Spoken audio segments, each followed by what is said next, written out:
Hi, I Mrs Mala Subramaniam from Madurai. நிறைய பதிவுகள் போட்டுருக்கேன். அவங்க எல்லாருக்குமே தெரியும். வாராகியை பற்றி, மடப்புறம் காளியை பற்றி, நம்ம மகாபெரிவாளை பற்றி எல்லாரை பற்றியும் போட்டுருக்கேன். அண்டு இந்த மதுரை மாலா யூடியூப் சேனலில் ஃபர்ஸ்ட் டைம் பார்க்குறவா அதை பண்ணிட்டு சப்ஸ்கிரைப் பண்ணிட்டு பாருங்க. அண்ட் பக்கத்தில் இருக்கிற பெல் ஐக்கானை கிளிக் பண்ணுங்க. இந்த வீடியோ பிடிச்சிருக்கும்னு நினைக்கிறேன். பிடிச்சிருந்தா ஒரு லைக் பண்ண போடுங்க. நல்ல காரியங்கள் எல்லாருக்குமே ரீச் ஆகணும் அப்படிங்கிறது மட்டும்தான் என்னுடைய ஆசை. இன்றைக்கி நம்ம வீடியோக்குள்ளே போகலாம். ஆக்சுவலி மகாபெரிவா எத்தனையோ அற்புதங்கள் பண்ணியிருக்கார். அதே மாதிரி நிறைய நமக்கு எப்படி நம்ம எந்தெந்த ஸ்லோகங்கள் சொன்னால் எந்தெந்ததுக்கு எந்த இது கிடைக்கும், ஒரு நிவர்த்தி கிடைக்கும் இல்லையா, அதெல்லாம் அழகாக சொல்லியிருக்கார் அவர். ஸோ அதே மாதிரி இப்போ நமக்கு எல்லாத்தையும் விட காசு பணம் இல்லை, மற்றபடி இது வேறு ஏதாவது பிரச்சனைகள், அது எல்லாத்தையும் விட ரொம்ப முக்கியமான ஒரு பிரச்சனைன்னா பயம். உடம்புக்கு முடியலை, நம்மளுக்கு ஏதாவது ஆகிடுமோ அப்படிங்கிற பயம் இருந்ததுன்னா அப்போ நீ என்னத்தை கையில் கொண்டு வந்து கொடுத்தாலும் நமக்கு எனக்கு ஒன்றும் வேணாம், நானே இருப்பேன்னு போவேன்னு தெரியாது, அந்த ஃபீல் வந்துடும் இல்லையா. ஸோ அந்த பயம் போகிறதுக்கு ஒரு அருமையான ஒரு ஸ்லோகம் சொல்லியிருக்கார் அவர். இவர் நரசிங்க பெருமாளை பற்றி தான், அது வேறு ஒன்றுமே கிடையாது. அண்டு மகாவிஷ்ணுவை பற்றி இனி ஒரு ஸ்லோகம் சொல்லியிருக்கு. அந்த ஸ்லோகத்தை சொல்லியாச்சுனாக்கா வியாதிங்கிறதே வாழ்க்கையில் இருக்காது அப்படிங்கிற மாதிரி ஒன்று.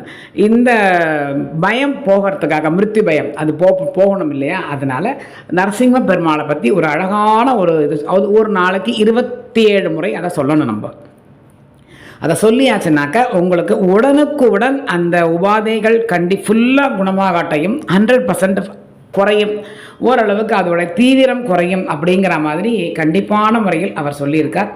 ஸோ அதே மாதிரி இந்த ஸ்லோகத்தை சும்மா ஒரு 3-4 லைன் தான், 3 லைன் தான் இருக்குது. இதை நீங்கள் அழகாக ஒரு நாளைக்கு 27 முறை சாமியை நன்னா வேண்டிண்டு இந்த அமிர்த கலசம் கொண்டு வந்திருக்கார் பார்த்தீங்களா, இந்த மாதிரி நமக்கு வியாதியே இருக்காது, நமக்கு சாவியே கிடையாது, நம்ம கடைசி வரைக்கும் ஆரோக்கியமாக இருக்கலாம், அத்தனை தைரியமாக இருக்கலாம். அப்பேற்பட்ட ஒரு ஸ்லோகம் தான் இந்த ஸ்லோகம். ஈவன் நமக்கு சக்கரை வியாதி இருக்குது, இல்லை பிபி இருக்குது, இல்லை வேறு ஏதாவது குறைகள் இருக்குது, இல்லை ஸ்கின் அலர்ஜிஸ் இருக்குது, எத்தனையோ வியாதிகள் நிறைய பேர் மூச்சு விட முடியல, சிரமம் இருக்குது, அவள் எல்லாருமே இது அழகாக, ரொம்ப அழகாக சந்தோஷமாக உட்காந்து வாயை திறந்து நம்ம சொன்னானே ரொம்ப நல்லது. உக்ரம் வீரம் மகாவிஷ்ணும் ஜுவலந்தம் சர்வதோமுகம் நரசிம்ஹம் பீஷணம் தத் பத்ரம் மிருத்யும் நமாம்யகம். இதுதான். இதை நீங்கள் ஒரு நாளைக்கு 27 தடவை சொன்னேன்னாக்க கண்டிப்பான முறையில் இதை நிறுத்தி நிதானமாக அழகாக சொல்லணும்.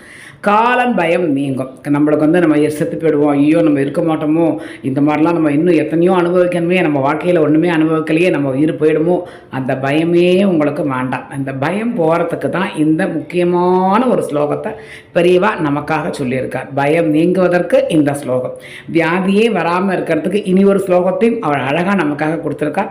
அதை நம்ம அழகாக படித்தோம்னாக்கா நமக்கு ஒரு பிரச்சனையும் இருக்காது, கால பயம் இருக்காது, எந்த ஒரு இதுவுமே இல்லாமல் நம்ம சந்தோஷமாக இருக்கலாம் வாழ்க்கையில். எல்லாத்தையும் விட ஆரோக்கியம்ங்கிறது நமக்கு ரொம்ப முக்கியம் இல்லையா, அந்த ஆரோக்கியத்தோட நம்ம நன்னா இருக்கலாம் வாழ்க்கையில். அதனால் இந்த 2 ஸ்லோகத்தையும் ஒரு நாளைக்கு உங்களால் எத்தனை தடவை முடியுமோ அத்தனை தடவை சந்தோஷமாக முதல் தடவை காத்தால் விளக்கேற்றிட்டு ஆரம்பிச்சிருன்னா அதுக்கப்புறம் நீங்கள் எத்தனை தடவை வேணும்னா நீங்கள் சொல்லிக்கலாம். சரியா? இதோ இனி ஒரு ஸ்லோகம். ஓம் நமகவதே வாசுதேவாய தன்வந்திரியே அமிர்தகலசஹஸ்தாய சர்வாமய விநாசயாய திரைலோக்கிய நாதாய ஓம் ஸ்ரீ மகாவிஷ்ணுவே நமக. ஓம் நமோ பகவதே வாசுதேவாய தன்வந்திரியே அமிர்தகலசஹஸ்தாய சர்வாமய விநாசயாய திரைலோக்கிய நாதாய ஓம் ஸ்ரீ மகாவிஷ்ணுவே நமக. இவ்வளோதான். ரொம்ப அழகாக சொல்லியிருக்கார் அவர். இதை நீங்கள் உங்களால் எத்தனை தடவை முடியுமோ அத்தனை தடவை சொல்லுங்க. எல்லா கஷ்டத்திலிருந்தும் நிவர்த்தி பெற்று நல்ல ஆரோக்கியத்தோட சந்தோஷத்தோட ஆயுள் பலத்தோட ஒரு பயமும் இல்லாமல் வாழ்க்கையில் ரொம்ப நன்னா இருப்பேன் அப்படிங்கிற மாதிரி அதுக்காகத்தான் மகாபெரிவா நம்மளுக்காக சொன்ன ஸ்லோகம் இதெல்லாம். இதை நீங்கள் அழகாக சொல்லுங்க, உங்கள் வாழ்க்கையில் ரொம்ப நன்னா இருப்பேன். ஒரே ஒரு தடவை ஒரு நாள் சொன்னாலே உங்களுக்கு ஒரு சேஞ்சு தெரியும். நீங்களாவே எனக்கு ஃபோன் பண்ணுவேன், மாமி நான் இதை சொன்னேன், பட் நான் இப்போ கொஞ்சம் நன்னா ஃபீல் பண்ணுறேன், நீங்களாவே சொல்லுவேன். அரகர சங்கர.